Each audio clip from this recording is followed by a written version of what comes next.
கரூருடைய கண்ணீருடைய பாவத்துக்கு கோலத்தூர்ல திரு மு.க. ஸ்டாலின் அவர்கள் நீங்க தோத்தீங்க. நீங்க தோத்த பிறகு கண்ணீர் விட்டீங்களே, அந்த கண்ணீர் கரூர் மக்களுடைய கண்ணீர் ஞாபகம் வச்சுக்கோங்க. அந்த பாவம் உங்களை சும்மா விடாது, உங்க குடும்பத்துக்கு விடாது. என் பையன் அதுல ஒரு ஆளு விஜய் அண்ணன் பார்க்க போய் தான் என் பையன் தவறுனா அது கூட்ட நடிச்சல் இருந்தது. ஆனா விஜய் நாங்க எந்த ஒரு தப்பு நாங்க சொல்லல. நேற்று அவனுக்கு பிறந்த நாளே கொண்டாடிட்டு கல்லறைக்கு போயிட்டு நாங்க விஜய் அண்ணனை பார்க்கறதுக்கு நாங்க இங்க வந்தோம்.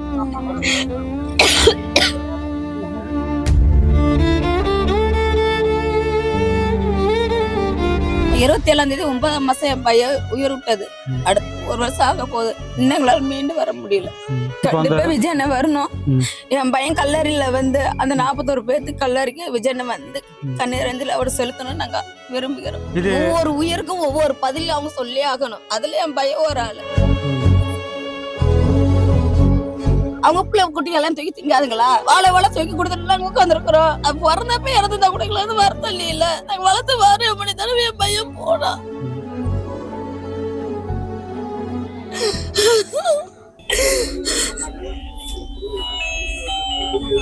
சசூகல்லாம் வச்சு மிச்சது. பையன் காதுல இருந்து ரத்தம், மூக்கெல்லாம் ரத்தம்.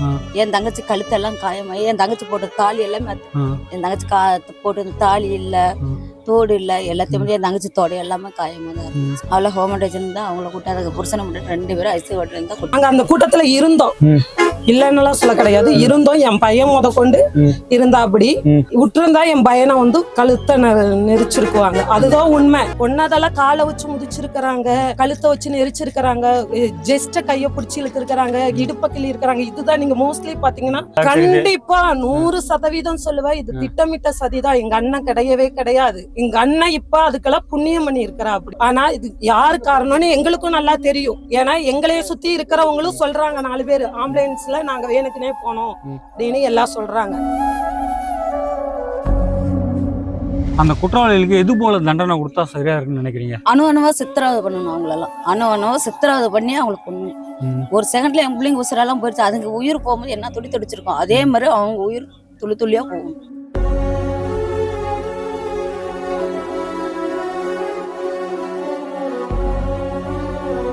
கிரெடிட் கார்டு ஓவர் ஜீவா மல்டிபிள் இஎம்ஐ ஸ்ட்ரெஸ்ஸா? இனி ஒரே இஎம்ஐல ஈஸியா மேனேஜ் பண்ணலாம். Power of one EMI. Karur சம்பவத்தில் உயிரிழந்த 41 குடும்பத்தை சந்திக்க அடுத்த வாரம் முதலமைச்சர் விஜய் கரூருக்கு வராரு. அதை எப்படிமா பாக்குறீங்க?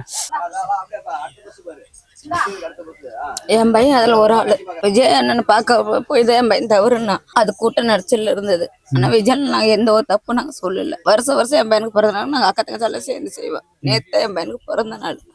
என் பையன் மேலங்கிறது ஒண்ணு ஒரு குழந்தையும் சேர்த்தா இருந்து போனுச்சு. அந்த 41 குடும்பத்தினாலதான் ஆத்மா சாந்தி அடைஞ்சு அண்ணன் முதலமைச்சர் பதவி. இந்த 41 குடும்பத்துக்கும் அண்ணன் பக்கத்துணையா இருந்து ஒரு ஆளா இருந்து குடும்பத்துக்கு ஒரு ஆள் இருந்து நல்லபடியா 41 குடும்பத்துக்கு கண்டிப்பா காப்பாத்தணும். மக்களுங்களையும் காப்பாத்தணும் நம்பிக்கையா நாங்க இருக்கிறோம். அவரு இப்போ உங்களை தாமதமா வந்து சந்திக்கிறவங்களுக்கு என்ன கஷ்டமா இருக்கா? எங்களுக்கெல்லாம் எந்த கஷ்டமும் இல்ல. ஆனா அந்த 41 குடும்பம் இறந்ததுக்கு விஜய் அண்ணன் கண்டிப்பா அவர் மேல எந்த குற்றச்சாட்டும் சொல்ல முடியாது. அவர் மேல எந்த தப்பும் கிடையாது. அந்த சம்பவத்துக்கு முழுக்க யார் காரணம் மக்களுக்கு தெரியுதா? கரூர் மக்களுக்கு தெரியும். கண்டிப்பா மக்களுக்கு தெரியும். மக்களுக்கு எல்லாம் தெரிஞ்சு. ஆனா அண்ணன் மேல பழி சுமத்துன்னு தான் பழி சுமத்தினாங்க. அண்ணன் மேல எல்லாம் ஒரு தப்பும் நாங்க சொல்ற மாதிரி இல்ல. அந்த 41 பேர் ஆத்மா அவங்கள சும்மா விடுமா? அவங்கள விடாது. கண்டிப்பா விடாது. கண்டிப்பா விடாது. ஒவ்வொரு உயிருக்கும் ஒவ்வொரு பதில் அவங்க சொல்லி ஆகணும். அதுல என் பையன் ஒரு ஆளு.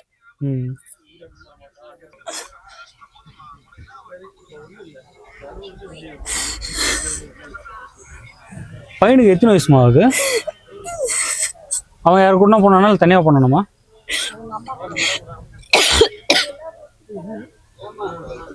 என் தங்கச்சி கூட போனோம்.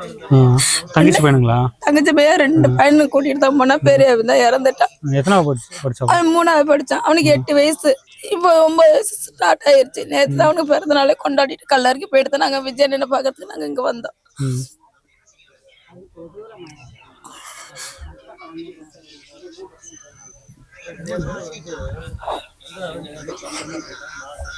கண்டிப்பா விஜய் அண்ணன் வரணும்.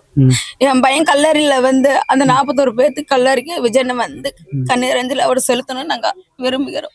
41 பேர் கல்லறைக்கு வந்து அஞ்சலி செலுத்தணும். அதுதான் நாங்க வேண்டோம். இன்னும் ஒரு பையன் இருக்கான்.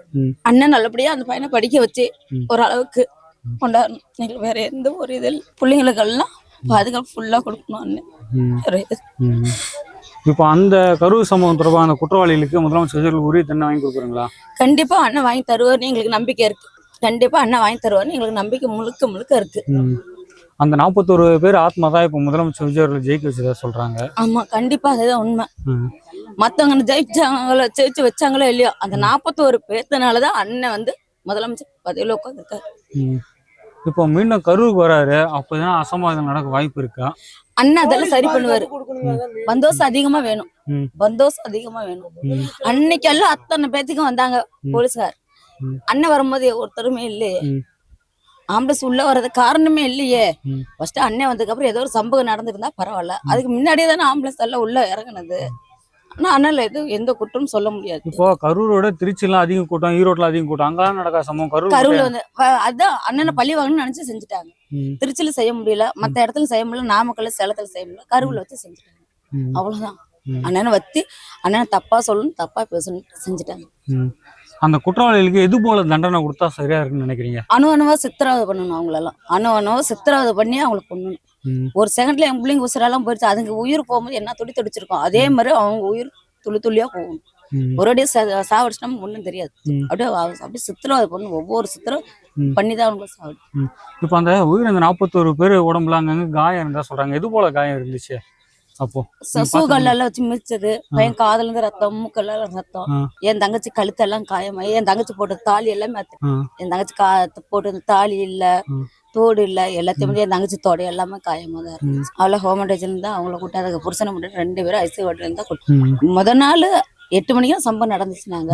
12 மணி தரேன், 10 மணி தரேன், 1 மணி தரேன், 2 மணி தரேன், 5 மணி தரேன், தரவே இல்லை. நாங்கெல்லாம் பிரச்சாரம் பண்ணி நாங்கெல்லாம் ஜெண்டா கட்டி மத்தியானம் ஒரு பச்சை குழந்தை 8 வயசு பையன் 1 மணிக்கு கொடுக்குறாங்க. எப்படி ஒரு 2 டச்சர் தான் இருக்குது, எப்படி நைட்டு ஃபுல்லாங்கிட்டு 20 பேருக்கு எப்படி போஸ்ட்மார்ட்டம் பண்ணியிருப்பாங்க ஜிஹெச்ல? யாராலுமே அப்படி பண்ண முடியாது. எப்படி பண்ணியிருக்காங்க? 3/4 மணி நேரத்துல எப்படி முதலமைச்சர் அங்க வந்து இறங்கினாரு? 3/4 மணி நேரத்துல சென்னையில இருந்து கரூருக்கு எப்படி வந்தாரு? ஜிஹெச்சுக்கு எப்படி வந்தாரு? இங்கிருந்து இங்க சம்பவம் நடந்து இங்கிருந்து ஜிஹெச்சுக்கு எல்லாம் பேஷண்ட் போங்காட்டியா செந்தில்பாலாஜி எப்படி அங்க வந்தாரு? வரதுக்கு காரணம் தண்ணி அங்க மீட்டிங் நடக்குது இல்ல, வாட்டர் எல்லாம் அவங்க தண்ணி பாட்டில் தான் இருந்துச்சு, மத்த யார் தண்ணி பாட்டில் கிடையாது. செந்தில்பாலாஜி போட்டா போட்டுதான் இருந்துச்சு, ஆம்புலன்ஸ்லயே போட்டா போட்டுதானே வந்துருந்துச்சு, ஃபேனர் அடிச்சுதான் வந்துருந்துச்சு. செந்தில்பாலாஜி போட்டாதான் வந்துருந்துச்சு. ஹாஸ்டல்ல எப்படி 3/4 மணி நேரத்துல சென்னையில இருந்து முதலமைச்சர் எப்படி அங்க வருவாரு? கள்ளக்குறிச்சிக்கு போல மத்த இடத்துக்குலாம் போல, இங்க மட்டும் முதலமைச்சர் எப்படி வந்தாரு? பேரண்ட்ஸ்க்கு பாக்க விடலையே, வா குழந்தைகளை கொண்டு போய் ஒரு அம்மா மார்ச்சில கொண்டு போய் போட்டு இருந்தாங்க, அந்த அம்மா எழுந்துச்சு வந்துருச்சு. இந்த வா குழந்தை எப்படி எழுந்துச்சு வந்திருக்கோம்? இது என்ன காரணம்? இது யாரோட இது? நம்பித்தானே மக்களுக்கு ஓட்டு போட்டாங்க. இப்ப உயிரை எடுக்கலாமா? இது அவங்க வீட்டுல நடக்காதா? அவங்க பிள்ளை குட்டிகள் எல்லாம் தூக்கி திங்காதுங்களா? வாழை தூக்கி கொடுத்துட்டு நாங்க உட்காந்துருக்கிறோம். பிறந்தப்ப இறந்துதான் கூட எங்களுக்கு வருத்தம் இல்லையில, நாங்க வளர்த்து 6 மணி தடவை என் பையன் போனா.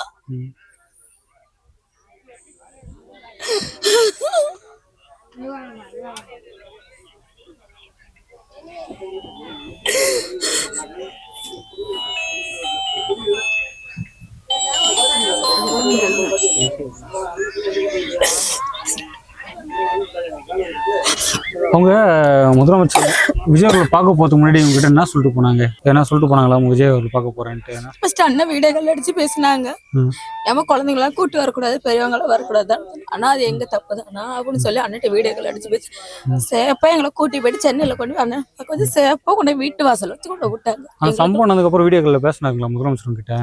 ஒரு பேசினாங்க. பேசி அண்ணனோட ஆளுங்க வந்து பேசி எல்லாருமே வந்து பார்த்தாங்க, பிடிச்சாங்க. நாங்க வீடியோக்கள் அடிச்சு நாங்க பேசணும். அதுக்கப்புறம் ஒரு வாரத்துல வந்து கூட்டிட்டு போயிட்டாங்க. இப்போ நீங்க அவர்கிட்ட என்ன கோரிக்கை வைக்கிறீங்க? பாதிக்கப்பட்ட நீங்க என்ன கோரிக்கை வைக்கிறீங்க? உங்களுக்கு என்ன தேவையில்ல, வேற எதனா அந்த குற்றவாளிகளுக்கு என்ன தண்டனை வாங்கி கொடுக்கணும்னு சொல்றீங்களா, எது போல தண்டனை கொடுக்கணும்னு சொல்றீங்க குற்றவாளிகளுக்கு? உங்க குடும்பத்துக்கு என்ன தேவை? எங்க குடும்பத்துக்கு எங்களுக்கு அண்ணனா இருந்தா போதும், என் பிள்ளைங்களுக்கு தாய் மாமனா இருந்தா போதும், எங்க அம்மா அப்பாவுக்கு மகனா இருக்கும். அந்த குற்றவாளிகளுக்கு உரிய தண்டனை வாங்கி கொடுத்தா ஓரளவுக்கு நீங்க அதெல்லாம் மீண்டு வர வாய்ப்பு கண்டிப்பா இருக்கு. கண்டிப்பா எங்களுக்கு 1 வருஷம் ஆக போகுது. 27ஆம் தேதி 9ஆம் மாசம் என் பையன் உயிர் விட்டது. அடுத்து 1 வருஷம் ஆக போகுது. இன்னும் எங்களால மீண்டு வர முடியல. எங்களுக்கு வளர்த்தவங்களுக்கு எங்களுக்குன்னா 10 மாசம் சம்பந்தம் பெற்றவங்களுக்கு அவங்களுக்கு எப்படி இருக்கும்? தலைச்சம்பளை தூக்கி கொடுத்துட்டேன். ஜூலை 10ஆம் தேதி முதலமைச்சர் விஜய் அவர்கள் கரூருக்கு வராரு, அவரை வரவேற்கிறீங்களா இல்ல எதிர்க்கிறீங்களா? வரவேற்கிறோங்கண்ணா, கண்டிப்பா வரவேற்கிறோம். இப்போ கரூர் சம்பவத்துல உயிரிழந்த 41 குடும்பத்தை சந்திச்சு ஆறுதல் சொல்லிருக்காரு, அது எப்படி பாக்குறீங்க? அது நல்ல விஷயம் தான். ஏன்னா இதுக்கு முன்னாடி அவருக்கு அந்த பவர் கொடுக்கல. இப்ப அவர் ஒரு முதலமைச்சரா இருந்து வராரு. அவர் வராம இருந்தாலே கெட்ட பேரு, வரனால வந்து கெட்ட பேர் கிடையாது. அவருக்கு இன்னாரும் வந்து பாத்துருக்க வேண்டியும் பரவாயில்ல. அவர் பதவியேற்று 50 நாள் தானே ஆகுது, அதனால யாரும் அவரை குறை சொல்ல மாட்டாங்க. இப்ப அவரு தாமதமா வரது உங்களுக்கு என்ன கஷ்டமா இருக்கா? இல்ல இதனால அவர் முன்ன நடிகரா இருந்தனால அவருக்கு ரொம்ப இப்ப ரொம்ப வேலை அவருக்கு நிறைய இருக்கும். ஏன்னா தமிழ்நாட்டவே ஆள்றாரு, அதனால அவருக்கு ரொம்ப வேலை ஒர்க் இருக்கும். அவர் எப்ப வந்தாலும் நாங்க ஆதரிப்போம். இப்ப அந்த கரூர் சம்பவத்துக்கு முழுக்க யாரு காரணம் தெரியுதா மக்களுக்கு? அது வந்து மக்களுக்கு தாங்கண்ணா தெரியும். அந்த ஸ்பாட்ல நானும் தான் இருந்தேன். ஆனா அது கடவுளுக்கு மேல ஒருத்தர் இருக்காரு. ஆனா அது நடந்தது எல்லாமே அங்க அது மேல இருக்கிறவனாலதான் எனக்கு விஜய் ஜெயிச்சிருக்காரு. அதனால இந்த ஆட்சி நல்லா தொடரும். 41 பேர் ஆத்மா தான் இப்ப விஜய் அவர்கள் கண்டிப்பா ஜெயிச்சிருக்கா? கண்டிப்பா கண்டிப்பா. இப்போ இது வரைக்கும் அந்த கரூர் இஷ்யூ சம்பந்தமா யாரும் கைது பண்ணல. அந்த குடும்பத்தின் மனநிலை இப்ப எப்படி இருக்கு? இப்ப இறந்தவங்களும் ஒரு 4-5 பேர் எங்க சொந்தக்காரங்க இருந்திருக்காங்க. அம்மா பொண்ணு, இன்னொரு கர்ப்பிணி பெண்ணோட ஹஸ்பண்ட், அவங்க எல்லாம் நம்ம சொந்தக்காரங்க தான். அவங்க எல்லாமே கொஞ்சம் ஒருத்தவங்க வந்து அம்மா பொண்ணு ஒரு ஃபேமிலி இருந்திருக்காங்க. அவங்க வீட்டுக்காரர் இப்ப ரொம்பவும் கஷ்டம் தான் பட்டுட்டு இருக்காரு. நம்மளுக்கும் கொஞ்சம் வேணும், குழந்தைங்களாம் கூட்டிட்டு இந்த மாதிரி பொது நிகழ்வுக்கு போக கூடாது, நம்ம மேலே தப்பு இருக்கு. அதனால வந்து மக்கள் இனிமேல் வந்து பொதுக்கூட்டம் கூடுறப்ப நம்ம சேஃப்டி நம்ம தான் பாத்துக்கணும். நம்ம அரசாங்கத்தை குறை சொல்ல முடியாது. அந்த சம்பவம் தொடர்பாக அந்த குற்றவாளியை கைது செஞ்சா இப்போ அந்த குடும்பம் ஓரளவு கொஞ்சம் தேறி வருவாங்களா? அந்த அது எவ்வளவுதான் இருந்தாலும் உயிர் தான், உயிர் போயிருச்சுங்களே. நம்ம எவ்வளவுதான் அவங்களுக்கு ஆறுதல் சொன்னா போன உயிருக்கு திரும்பி வரப்போறது கிடையாதுங்களே. அவர் அதே அந்த மனப்பக்கத்திலே அவங்க வாழ வேண்டியதுதான். அவ்வளவு உயிர் இல்லை, ஒரு உயிரே இல்லை. அந்த அவங்க தண்டனை கிடைச்சானா கிடைக்காட்டியானா அது கடவுள் மேல இருக்கவர் பாத்துக்குவாரு. இப்ப முதலமைச்சர் விஜய் அவர்கள் அந்த குற்றவாளிக்கு அந்த சம்பந்தமான குற்றவாளிக்கு தண்டனை வாங்கி கொடுப்பாங்களா? கண்டிப்பா கொடுப்பாருன்னு நம்புறேன். பாப்போம், காலம் தான் அதுக்கு பதில் சொல்லணும். அடுத்த தடவை வரப்ப சிஎம் சாரை பார்த்துட்டு தான் போகணும். ஐயோ அவ்வளவு கிராண்டமா கொண்டாடுவோம். அவர் எங்க அண்ணன். மோஸ்ட்லி நாங்க வந்து அவரை வந்து என்னைக்கு எதிர்த்ததில்ல. சின்ன வயசுல இருந்து அவரை எங்களுக்கு ரொம்ப பிடிக்கும், அதனால எதிர்க்க மாட்டோம். நாங்க அந்த 41 உயிர் இறந்தப்ப கூட அவருக்கு ஆதரவா தான் நாங்க இருந்தோமே தவிர அவருக்கு நாங்க எதிரா இருந்தது கிடையாது. இப்போ கரூர் சம்பவத்துல உயிரிழந்த 41 குடும்பத்தை சந்திச்சு ஆறுதல் சொல்ல இருக்காரு, அதை எப்படி பாக்குறீங்க? அது ரொம்ப பெருமையா பாக்குறோம். அவரு குடும்பமா நினைச்சு எல்லாம் பாத்துட்டு இருக்கிறாப்படி, அதனால ரொம்ப பெருமையா பாக்குறோம். அந்த குடும்பத்துக்கு அவரு ஒருத்தவர் கூட இருந்து ஒவ்வொரு குடும்பத்தை பாத்துக்கிறாப்படி. இப்போ அதுக்கு முன்னாடி திமுக ஆட்சி இருக்கும்போது அவரால் வந்து சந்திக்க முடியல, பர்மிஷன் கொடுக்கல. இப்போ முதலமைச்சராகி வர்றாரு, அதை எப்படி பாக்குறீங்க? திமுக ஆட்சி இருக்கும்போது அவருக்கு வர முடியலன்னா அவ்வளவு எதிர்ப்பு இருந்துச்சு. அந்த கரூருக்குள்ளார அவரை வந்து சுத்திலும் அவங்க பணம் கொடுத்து, திமுக பணம் கொடுத்து எல்லாத்தையும் பிளாக் பண்ணி வச்சிருந்தா. அப்படி இப்ப எங்க அண்ணன் வந்து தைரியமா வர்றாரு. நாங்க அந்த கூட்டத்துல இருந்தோம், இல்லைன்னெல்லாம் சொல்ல கிடையாது. இருந்தோம். என் பையன் கொண்டு இருந்தா. அப்படி விட்டுருந்தா என் பையனை வந்து கழுத்தை நெரிச்சிருக்குவாங்க, அதுதான் உண்மை. பட் வந்து அந்த கூட்ட நெரிசல்ல திருச்சியில அவ்வளவு கூட்டம் இருந்துச்சு. கரூர்ல வந்து கூட்டம் இல்ல, கூட்டம் கொஞ்சம் கம்மி தான். திருச்சியில நீங்க பாத்திருப்பீங்க ஏர்போர்ட்ல இருந்து எவ்வளவு கூட்டம் இருந்துச்சுன்னு. ஆனா கரூர்ல கூட்டம் கம்மி தான். வேணுக்குன்னே அந்த ஏரியா வந்து சின்ன ஏரியா, அதுக்கு தகுந்த மாட்ட அவங்க கொடுத்திருக்கிறாங்க அந்த சூழ்நிலை. அத போய் எங்க அண்ணன் மேல போட்டிருக்கிறது வந்து அது பெரிய இது. அதுல வந்து எடப்பாடி பேசியிருந்தா அப்படி வந்திருந்தா அப்படி அப்ப கூட அதுல வந்து நிக்க முடியலதான். அவருக்கே அங்க பர்மிஷன் கொடுத்துருக்க கூடாது, எங்க அண்ணனுக்கு மட்டும் அங்க பர்மிஷன் எதுக்கு கொடுத்தாங்க? இப்போ இவ்வளவு காலதாமதமா வந்து பாக்கிறதுனால கரூர் மக்களுக்கு எதனா கோவம் இருக்கா? ஐயோ சத்தியமா கிடையவே கிடையாது. கரூர்ல வந்து ஓட்டு எலெக்ஷன் நடந்தப்ப ரொம்ப காசு கொடுத்துட்டாங்க. அதுல வந்து மதியழகன் வந்து அவரால ஓட்டு கேட்டு ஊருக்குள்ளார வர முடியல. கரூர் தொகுதியை பொறுத்தவரையில் டிஎம்கே ஏடிஎம்கே மட்டும்தான், மித்த தொகுதிக்கு கொண்டு வர முடியாது. ஆனா இப்ப ஸ்ட்ராங்கா இருக்கிறோம். எங்க அண்ணன் டிவிக்கே வரும், கண்டிப்பா வருவா. அப்படி இப்ப வந்து அந்த கரூர் சம்பவம் தொடர்பாக இது வரைக்கும் ஒரு குற்றவாளியோட கைது செய்யல. இப்ப அந்த கரூர் மக்களின் மனநிலைமை எப்படி இருக்கு? அது கொஞ்சம் வருத்தமா தான் இருக்குது. ஏன்னா இன்ன வரையில எங்க அண்ணன் மேலதான் அந்த பழிய சொல்லிட்டே இருக்கிறாங்க. என்னன்னா விஜய் தான் இந்த இது பிரச்சனைக்கு காரணம்னு எங்க அண்ணன் மேலதான் பழிய சொல்றாங்க. ஆனா எங்க அண்ணன் கிடையாது, அது எங்களுக்கு நல்லா தெரியும். எங்க அண்ணன் கிடையாது. ஆனா இது யாரு காரணம்னு எங்களுக்கும் நல்லா தெரியும். ஏன்னா எங்களையே சுத்தி இருக்கிறவங்களும் சொல்றாங்க, 4 பேர் ஆம்புலன்ஸ்ல நாங்க வேணுக்குனே போனோம் அப்படின்னு எல்லாம் சொல்றாங்க. ஆனா எங்க அண்ணன் கிடையாது. அதுக்குரிய தண்டனை காலங்கள் கண்டிப்பா கொடுக்கும். அது நீங்களும் ஒரு தடவை வந்து அந்த பேட்டியெல்லாம் எடுக்குவீங்க, கண்டிப்பா எடுக்குவீங்க. கரூர் சம்பவம் தொடர்பாக அந்த சம்பந்தப்பட்ட குற்றவாளிகளுக்கு உரிய தண்டனை வாங்கி கொடுப்பாங்களா முதலமைச்சர்? கண்டிப்பா. அது அவர் மனசுல ஆறாத ஒரு வடுவா இருக்கிறது. அது கண்டிப்பா எங்க அண்ணனும் வாங்கி கொடுப்பா. அப்படி காலமும் அதுக்கு தண்டனை கொடுக்கும். விதிங்கிறது கர்மாங்கிறது கண்டிப்பா இருக்குது. அந்த 41 உயிர் இறந்த அந்த குழந்தைகளை மாமான்னு சொன்னனாலதான் எங்க அண்ணன் இப்ப முதலமைச்சர் சீட்ல அவர் வருவாரான்னு நினைச்சாங்க. ஆனா எங்க அண்ணன் வந்திருக்கிறா. அப்படி நாங்க நிறைய அது அவரை பத்தி சொல்லும் போதெல்லாம் என்னடா எப்படிடா நாங்களாம் எல்லா சாமிகிட்ட வேண்டணும். அவர் செய்யாத தப்பு. அவரு பேசுறதுக்கு நின்னு மேடைக்கு அவரு வேன்ல நின்னுதான் பேசினாரு. அவரு கொல்ல கிடையாது. கொன்னதெல்லாம் காலை வச்சு முதிச்சிருக்கிறாங்க, கழுத்தை வச்சு நெரிச்சிருக்கிறாங்க, ஜெஸ்ட கைய பிடிச்சி இழுத்துருக்கிறாங்க, இடுப்ப கிள்ளி இருக்கிறாங்க. இதுதான் நீங்க மோஸ்ட்லி பாத்தீங்கன்னா அதுதான் நடந்திருக்கும். அவரா கொன்னாரு, அவரா அந்த காசு கொடுக்கணும் கிடையாதுல்ல. அவரு அந்த பழியை எதுக்கு ஏத்துக்கோணும்? நம்மளையால அந்த கூட்டத்துக்கு வந்தோம் அப்படின்னு நினைச்சுதான் அந்த உயிருக்கு அவரு அந்த வீட்டுக்கு ஆதரவா இருக்கிறா. அப்படி எங்க அண்ணன் அப்ப திட்டமிட்ட சதின்னு கரூர் மக்கள் எல்லாரும் கண்டிப்பா 100% சொல்லுவேன். இது திட்டமிட்ட சதிதான். எங்க அண்ணன் கிடையவே கிடையாது. எங்க அண்ணன் இப்ப அதுக்கெல்லாம் புண்ணியம் பண்ணி இருக்கிறா. அந்த குடும்பத்துக்கு ஒரு தாயாவும் ஒரு தகப்பனாவும் ஒரு அண்ணனாவும் ஒரு குழந்தையாவும் இருந்து அந்த வீட்டுக்கு செய்யறா. அப்படி அதனால எங்க அண்ணன் கண்டிப்பா இந்த ஆட்சி 5 வருஷம் மட்டும் இல்ல 20 வருஷம் எங்க அண்ணன் நிக்குவா. அப்படி கரூர் தொகுதி இப்ப மாறும், கண்டிப்பா மாறும். இப்போ அந்த உயிரிழந்த 41 பேர் ஆத்மா சும்மா விடுமா அந்த குற்றவாளிகளை? சத்தியமா விடாது. அது குழந்தைங்க, பிஞ்சு குழந்தைங்க. அந்த குழந்தை என்ன பாவம் பண்ணுச்சு? எங்க ஜிஹெச் பொறுத்தவரையில உடனே போஸ்ட்மார்டம் பண்ணவே மாட்டாங்க. ஆனா இவ்வளவு தடவை இந்த விடியறதுக்குள்ளார போஸ்ட்மார்டம் பண்ணி இருக்கிறாங்கன்னா அது ரொம்ப ஆச்சரியம்தான். ஆனா அது எப்படி 41 உயிர் ஆம்புலன்ஸ் நாங்களும் பார்த்தோம். எங்க ஊருக்கு முன்னாடிதான் ஆம்புலன்ஸ் வெறும் கம்மியாதான் போனிச்சு. அது இல்லாம ஆம்புலன்ஸ்குள்ளார ஆளெல்லாம் கிடையாது. ஆனா 41 உயிருங்கும் போது எங்களுக்கு அது ஒரு ஆச்சரியமா தான் இருக்குது. இதுக்கு எங்க அண்ணனுக்கு சம்மந்தம் இல்ல. இது திட்டமிட்ட சதி. யாரு சதின்னு எங்களுக்கும் தெரியும். ஆனா அந்த தண்டனை அனுபவிக்கும் போது நாங்க அது பெருமையா நாங்க சொல்லுவோம், கண்டிப்பா சொல்லுவோம். அதுக்கு எங்க அண்ணனுக்கு சம்மந்தம் கிடையாது. இப்ப அந்த 41 பேரு ஆத்மா தான் விஜய் அவர்கள் ஜெயிக்க வச்சுன்னு சொல்றாங்க. கண்டிப்பா ஷூரா எங்க அண்ணனுக்காக அந்த 41 ஆத்மா ஜெயிக்க வச்சுச்சு. அவருக்காக சின்ன குழந்தைகள்ல இருந்து பெரியவங்க வரையில் எத்தனையோ வேண்டுதல், எத்தனையோ இது செஞ்சாங்க. அந்த ஒரு இதுதான் இன்னமே எங்க வீட்டுக்கு தாய் மாமானா என் வீட்டுக்கு அவருதான். இப்ப எவ்வளவு கோடி ரூபாய் கொட்டி நாளை எங்க வீட்டுக்கார்ட்ட சண்டை வாங்கினேன். அவருக்காக போய் பேசலாங்க ஏங்க அப்படின்னு. ஏன்னா எங்க கரூரை பொறுத்தவரையில் பயம், ஆளை வச்சு தூக்கறது, ஒண்ணு இல்லாம பண்றது. இப்ப எங்க அண்ணா ஆச்சு, நாங்க தைரியமா எதா இருந்தாலும் அவரு ஜெயிக்கிட்டோம் அப்படின்னு தான் நாங்க மறைமுகமா ஓட்டு போட்டோம். எங்க அண்ணனும் ஜெயிச்சா அப்படி, எல்லாம் செஞ்சா அப்படி. எங்க அண்ணன் என்ன மேல எதுவும் செய்ய முடியாது. எங்களை ஏதாச்சும் செய்யணும்னு நினைச்சா எங்க அண்ணன் விட மாட்டா. அப்படி அதுதான் உண்மை. ஓகே. கரூர் சமூகத்துல உயிரிழந்த 41 குடும்பத்தை சந்திக்க அடுத்த வாரம் முதலமைச்சர் விஜய் அவர்கள் கரூருக்கு வராரு. அதை எப்படிமா பாக்குறீங்க? ஆதரிக்கிறோங்க. இப்போ ஒரு தாமதமா இருக்கவங்களுக்கு எதனா கஷ்டமா இருக்கா? அதெல்லாம் அந்த சம்பவத்துல உங்க கூட இருந்தவங்க யாரோ இறந்துட்டாங்கன்னு சொல்றாங்க. என்னோட ஃப்ரெண்டும் அவங்களோட பொண்ணும், என்னுடைய க்ளோஸ் ஃப்ரெண்டு, அவங்களோட பொண்ணும் அம்மாவும் 2 பேரும். இப்ப இந்த கரூர் சம்பவத்துக்கு யாரு காரணம் தெரியுதா மக்களுக்கு?